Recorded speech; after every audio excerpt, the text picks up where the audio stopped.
నా పేరు డాక్టర్ వెన్న ఈశ్వరప్ప, సేవారత్న అవార్డీ, బీజేపీ రాష్ట్ర మాజీ ప్రధాన కార్యదర్శి ఓబీసీ మోర్చా. ఈ రోజు తెలంగాణ రాష్ట్రంలో కాంగ్రెస్ ప్రభుత్వాన్ని చూస్తా ఉన్నాం.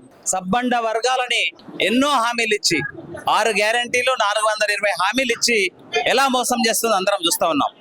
ఈరోజు తెలంగాణ రాష్ట్రంలో సుమారుగా 80% ఉన్నటువంటి బీద విద్యార్థులకు ఫీజు రీఎంబర్స్మెంట్ ఇవ్వకుండా ప్రభుత్వం కాలయాపన చేస్తూ ఉంది.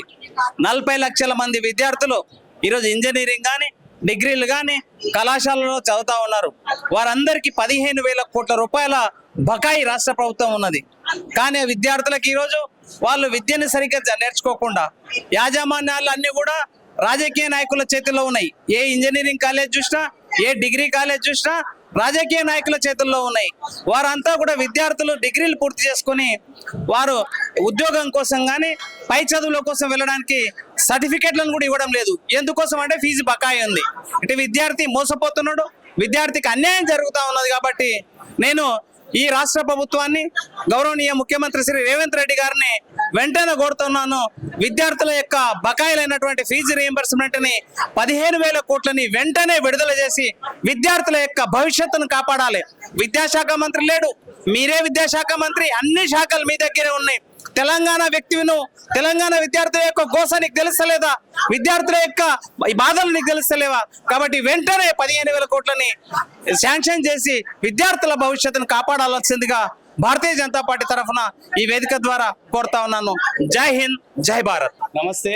ఈరోజు ఏదైతే మా రాష్ట్ర అధ్యక్షుడు రామచంద్రరావు సార్ గారు నిరాహార దీక్ష చేపట్టడం 2వ రోజు జరుగుతుంది కాబట్టి తక్షణమే రేవంత్ రెడ్డి గారు మీరు నిద్రమబ్బులకి లేచి ముఖ్యంగా విద్యార్థుల కోసం కొట్లాడుతాం, విద్యార్థులకు ఇచ్చేస్తామని మీరు అధికారంలోకి వచ్చిరు. కానీ ఈరోజు విద్యార్థులు రోడ్డు పాలు అవుతుంటే మీరు అక్కడక్కడ లండన్ లేదా ఢిల్లీ ప్రోగ్రాంలలో తిరుగుతారు తప్ప ఇక్కడ తెలంగాణ విద్యార్థుల భవిష్యత్ ఏంది, తెలంగాణ విద్యార్థుల గురించి ఆలోచన అనేది లేదు. మీకు విద్యాశాఖ మంత్రిని పెట్టే అర్హత లేదు, విద్యాశాఖ మంత్రి ఎవరు లేరు. ఈ విద్య గురించి ఆలోచించే వ్యక్తులు ఎక్కడున్నారు? మా దగ్గర మల్లంపేట గవర్నమెంట్ స్కూల్లో కనీసం స్కూల్లో చెప్పే పాఠశాలలకు విద్యార్థులు ఎక్కువైనప్పటికీ కనీసం అక్కడ టీచర్లు సరిగా లేరు. మీ గవర్నమెంట్ లో ఏ స్కూల్ పోయినా 2-3 టీచర్లు తక్కువ ఉంటారు. మరి ప్రైవేట్ స్కూళ్ళకు మాత్రం మీరు ఓపెనింగ్ లకు పోతారు.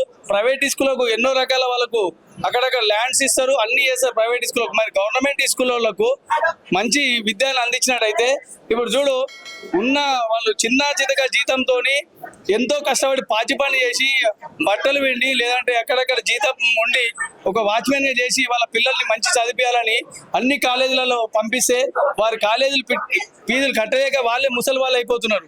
మరి వారికి ఉద్యోగం వస్తా అంటే ఉద్యోగం లేదు. మీ గవర్నమెంట్ లో ఒక్క విద్యార్థికి కనీసం ఒక ఉద్యోగం వచ్చిన దాఖలాలు లేవు. మరి ఎప్పుడు మీరు నిద్రలకి లేస్తారు?